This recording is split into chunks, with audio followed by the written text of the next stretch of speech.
저는 30대에 갑상선암 판정을 받고 재작년에 수술까지 마쳤어요.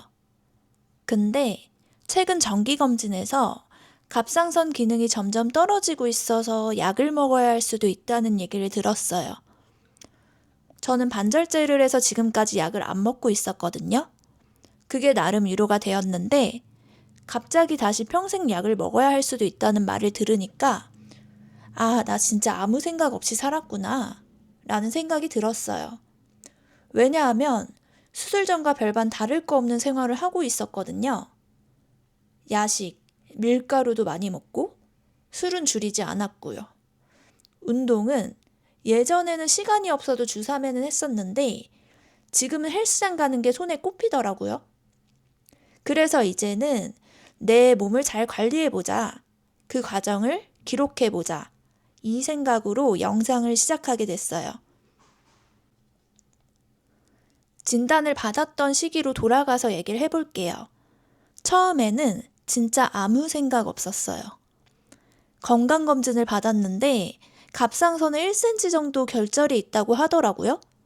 근데 그때는 괜찮겠지 이 생각이 더 컸어요. 왜냐하면 증상이 있었던 것도 아니고 그냥 회사에서 지원금이 나와서 갑상선 검사나 해보자 하고 한 거거든요. 아마 지원금이 안 나왔으면 검사도 안 했을 텐데 진짜 다행이죠. 아무튼 검진 결과를 듣고 사정상 병원을 바로 못 갔고 또 여러 가지 일이 있어서 바쁘다 보니 까맣게 잊고 4, 5년이 지나갔어요. 그러다 어느 날 산부인과 가서 간단하게 용종을 떼는데 갑자기 생각이 떠오른 거예요. 나 갑상선에 뭐 있다고 했었는데?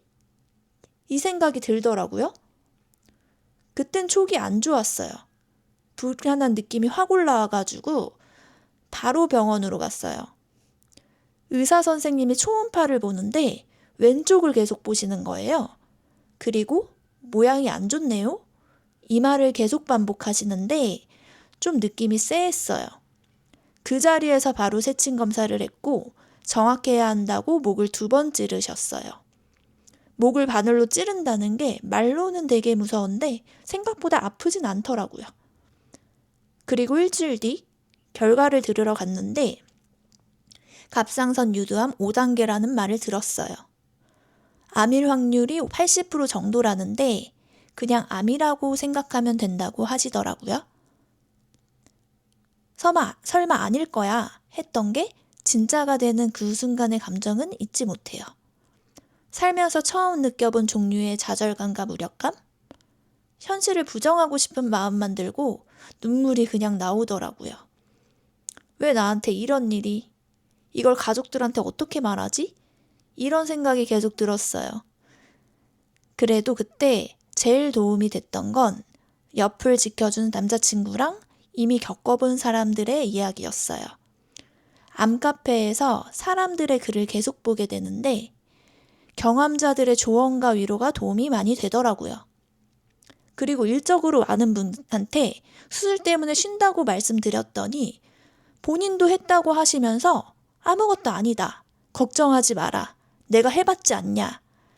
이렇게 아무렇지 않게 얘기해 주시는데 그게 또 진짜 큰 힘이 됐어요.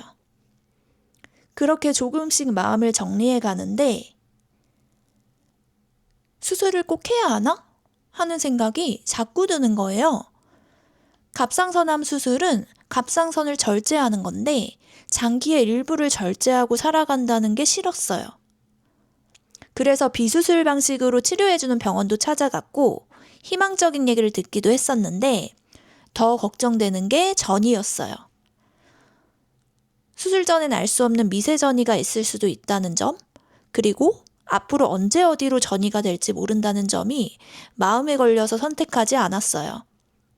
그래서 그 다음은 수술을 어디서 어떤 방식으로 해야 할지 고민을 하게 됐어요. 병원도 참 여러 군데 다녀왔는데 그렇게 여러 번 확인하고 다니다 보니 상황을 인정하게 되고 마음의 정리가 되더라고요. 그렇게 저는 암과 수술을 받아들이게 됐고 결국 로봇 수술을 하게 됐어요. 지금 생각해보면 목에 흉터가 안 남는다는 게 진짜 큰 장점이었던 것 같아요. 샤워할 때 말고는 상처를 볼 일이 없으니까 수술했다는 걸 금방 잊게 되더라고요. 만약에 목에 상처가 있었다면 흉이 흐려질 때까지 목을 볼 때마다 수술에 대한 생각이 계속 떠올랐을 것 같아요. 저처럼 수술을 앞두고 목에 흉이 생기는 게 걱정이신 분들이라면 로봇 수술을 정말 추천드려요.